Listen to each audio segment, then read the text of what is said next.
আসসালামু আলাইকুম সবাইকে, কেমন আছেন? আশা করি সবাই ভালো আছেন। আজকে একটা নতুন রান্নার ভিডিও নিয়ে চলে আসলাম। আজকে রান্না করব তেলাপিয়া মাছ ভুনা। যেহেতু আমি কড়াইতে এক এক করে মাছগুলো দিয়ে দিব এখান থেকে।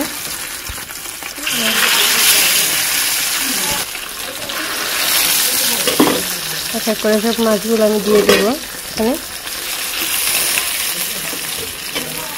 আজকে একটু ঝাল ঝাল করে ভুনা করব, অনেক ঝাল খেতে ইচ্ছা করতেছে।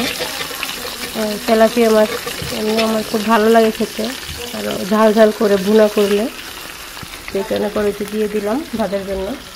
আজকে একদম লাল লাল করে ভেজে ভুনা করবো পেঁচে মরিচ দিয়ে। এভাবে করে মাছগুলো উল্টাই নেব, এই পাশে হালকা ওই পাশে ভাজবো, দুই পাশ মিলাই ভাজবো লাল লাল করে একদম। এই মাছটা ভাজতে দিয়ে দিলাম। এখানে এখন মশলাটা আমি কষিয়ে নেবো।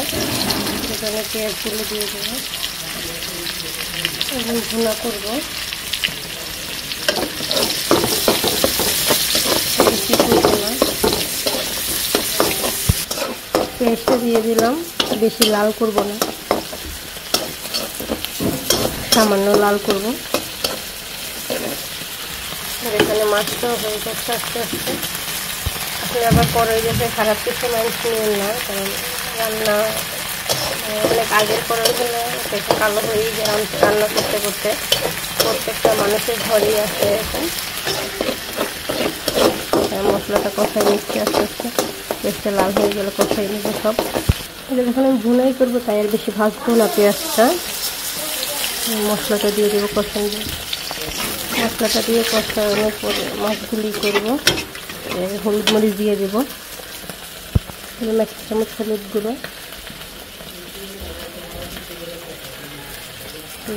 চামচ মরিচ দিলাম, 2 চামচ দিলাম, কারণ কাঁচামরিচ অ্যাড করবো। 6 চামচ থেকে একটু কম মরিচ লবণ দিলাম, কারণ ভুনাতে লবণ আবার বেশি হয়ে যাবে, কারণ এখানে তো আর কিছু অ্যাড হবে না।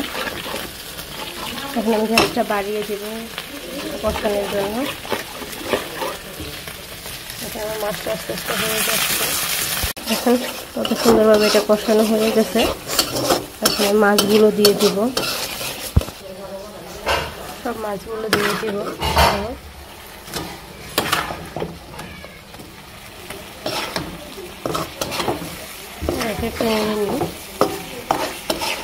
তারপর বাকিগুলো দিয়ে দিব।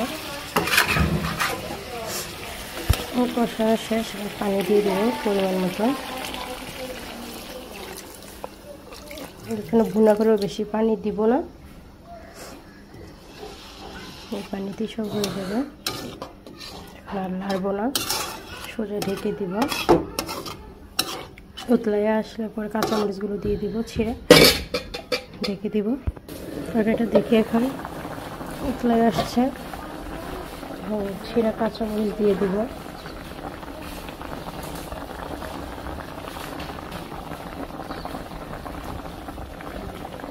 এখানে অ্যাড করে দেব ধনিয়া পাতা।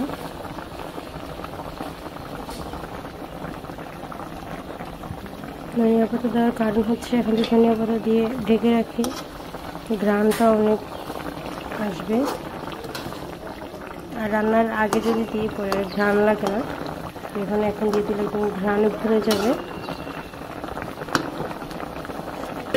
আবারও ঢেকে দিব খাওয়ার জন্য। আমার রান্নাটা কিন্তু প্রায় হয়েই যাচ্ছে, দেখেন কত সুন্দর কালার আসছে, খুব সুন্দর ঘ্রাণও বের হয়ে আসছে ধনিয়া পাতা আর কাঁচামরিচের ফ্লেভার। দেখেন কতটা সুন্দর হয়েছে তরকারি কালারটা। অবশ্যই কিন্তু আমাকে লাইক কমেন্ট শেয়ার করে দিয়ে যাবেন। যারা ফেসবুক থেকে দেখতেছেন অবশ্যই ফলো দিয়ে যাবেন, যারা ইউটিউব থেকে দেখতেছেন অবশ্যই সাবস্ক্রাইব করে দিয়ে যাবেন। আমি আরও সুন্দর সুন্দর রান্নার ভিডিও নিয়ে আসতে পারি আপনাদের মাঝে। কত সুন্দর কালার, প্রচণ্ড ঝাল করে রান্না করছি। এটা ঝোলটা থাকবে না, একদম শুকাই ফেলবো। কারা কারা তেলাপিয়া মাছ খেতে পছন্দ করে অবশ্যই বলে যাবেন। রান্নাটা কিন্তু প্রায় হয়েই গেছে, দেখেন মাখা মাখা একদম কতটা সুন্দর হয়েছে। আমার রান্না করা শেষ। দেখেন কতটা সুন্দর হয়েছে, তরকারির কালারটা। মাছ ভুনো দেখেন। সবাই অবশ্যই আমাকে লাইক কমেন্ট শেয়ার করে দিয়ে যাবেন। আর দেখেন কতটা তেল বেরিয়ে আসছে।